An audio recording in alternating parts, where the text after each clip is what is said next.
Hello everyone, welcome to વિભૂતિસ cooking corner. આજે આપણે બનાવીશું વરસાદી વાતાવરણમાં ખાવાની મજા પડે તેવા ખૂબ જ સ્વાદિષ્ટ અને કુરકુરા એવા મરચાંના રીંગ ભજીયા બનાવીશું, જે તમે ટોમેટો કેચઅપ કે ગ્રીન ચટણી સાથે સર્વ કરી શકો છો અને ખાવામાં ખૂબ જ એવા સ્વાદિષ્ટ બનીને તૈયાર થાય છે. જો તમને મારી રેસીપી ગમી હોય તો વિડીયોને લાઇક કરી શેર કરી દેજો અને મારી ચેનલને સબસ્ક્રાઈબ ના કરી હોય તો પ્લીઝ સબસ્ક્રાઈબ કરજો. ની બાજુમાં આવેલું બેલ આઇકન બટનને પ્રેસ કરજો, જેથી આવનારી નવી રેસીપીના નોટિફિકેશન સૌથી પહેલાં તમારા સુધી મળી રહે. તો ચાલો બનાવવાનું શરૂ કરીએ. ખૂબ જ ટેસ્ટી અને કુરકુરા એવા વરસાદી વાતાવરણમાં ખાવાની મજા પડે તેવા મરચાંના રીંગ ભજીયા બનાવવા માટે અહીંયા સૌથી પહેલાં 8થી 9 નંગ જેટલા મેં મરચાં લીધા છે. અને મરચાં આવા લાંબા અને પહોળા હોય તેવા જ લેવાના અને મરચાં મોરા હોય તેવી જ ક્વોલિટીના લેવાના, જેથી ભજીયા ખાવામાં તીખા ન લાગે. જો વધારે મરચાં તીખા ખાવાનું પસંદ કરતા હોય તો તમે તીખા મરચાં પણ લઈ શકો છો. અને મરચાંને મેં ખૂબ જ સારી રીતના 2 વખત ધોઈ અને કોટનથી સારી રીતના ડ્રાય કરી લીધા છે. હવે ચપ્પુની મદદથી ઉપર રહેલા ડીટીયાના ભાગને કટ કરી અને તેમાં રહેલા બિયાને આવી રીતના દૂર કરી લઈશું. અહીંયા તમે ચમચીની મદદથી પણ આવી રીતના બિયાને કાઢી શકો છો. હવે બિયાના ભાગને મેં દૂર કરી લીધું છે. હવે આપણે મરચાંની રીંગમાં કટ કરીશું. તો અહીંયા મરચાંની રીંગ છે એકદમ પતલી નથી કટ કરવાની, થોડીક પોળી એટલે કે જાડી હોય તેવી જ કરવાની, જેથી મરચાં છે એ સરસ બનીને તૈયાર થશે. તો તમે વિડીયોમાં જોઈ શકો છો આવી રીતના મરચાંની રીંગને કટ કરીશું. તો આવી જ રીતના ચાકુની મદદથી આપણે ઉપરના ડીટીયાના ભાગને કટ કરી અને તેમાં રહેલાને બિયાને દૂર કરી ને બધા જ મરચાંની રીંગ આપણે આવી રીતના કટ કરી લઈશું.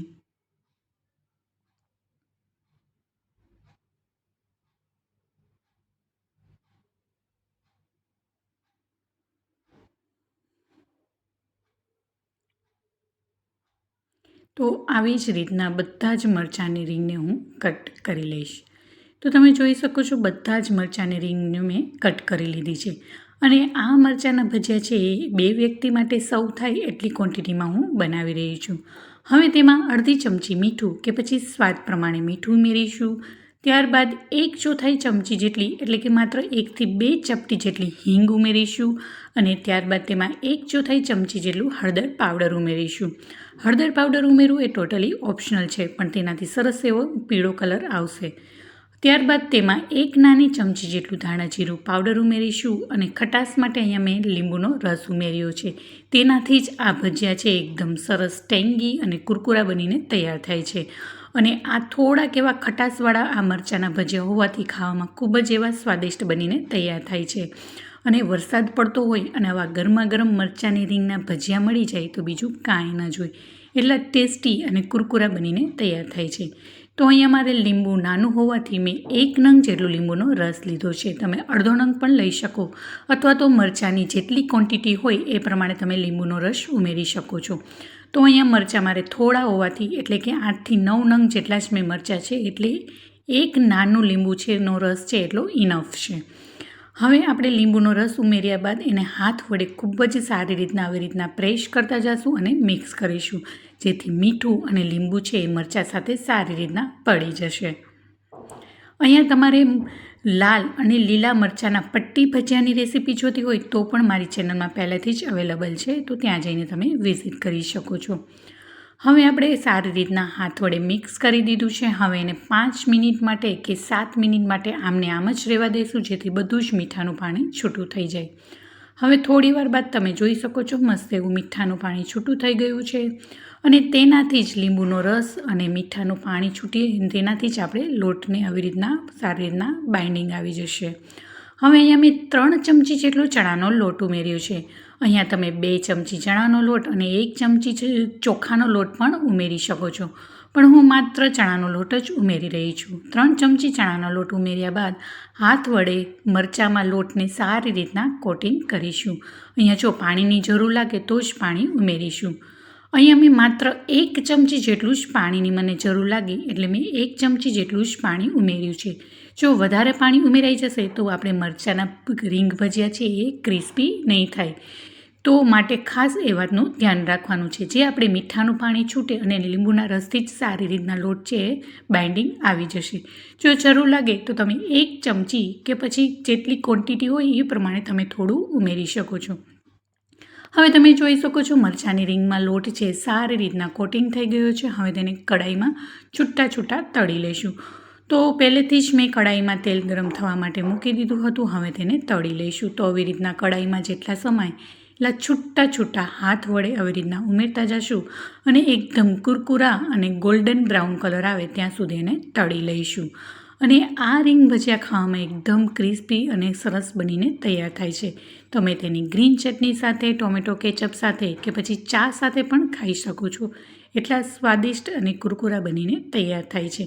તો ચોક્કસથી આ મરચાંની રીંગ ભજીયાની રેસીપીને ટ્રાય કરવા જેવી છે. હવે થોડી વાર બાદ તેને આવી રીતના ઝારાની મદદથી પલટાવી લઈશું અને બંને સાઈડ સારી રીતના એને તળી લઈશું.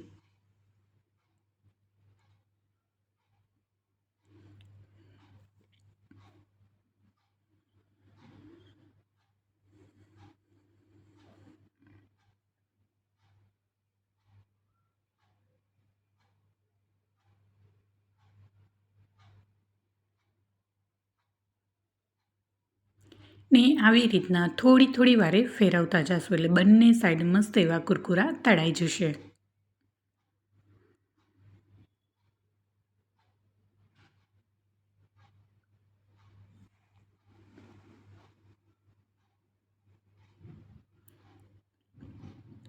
હવે તમે જોઈ શકો છો મસ્ત એવા મરચાંની રીંગ ભજીયા એકદમ ક્રિસ્પી થઈ ગયા છે અને મસ્ત ગોલ્ડન કલર આવી ગયો છે.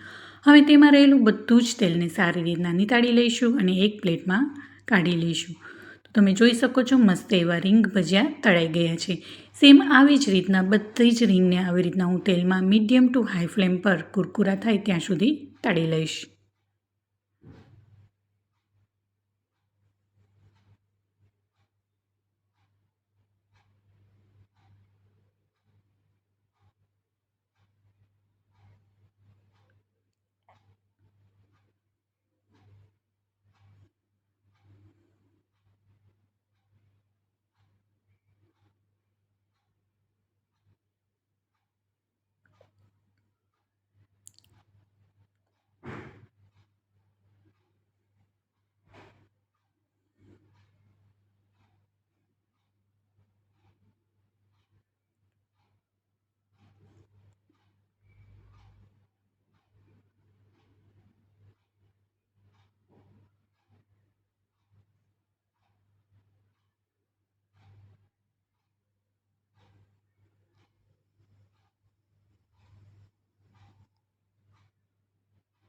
હવે તમે જોઈ શકો છો મસ્ત એવા રીંગ ભજીયા એ પણ તળાઈ ગયા છે.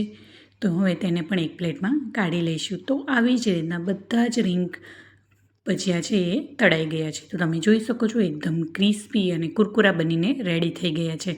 તો આ મરચાંની રીંગ ભજીયાની રેસીપીને ચોક્કસથી ઘરે બનાવજો. ઘરમાં બધાને એટલા ભાવશે અને ફટાફટ બનીને તૈયાર થઈ જાય છે. હવે આ મરચાંના રીંગ ભજીયાને હું ટોમેટો કેચઅપ સાથે સર્વ કરી રહી છું.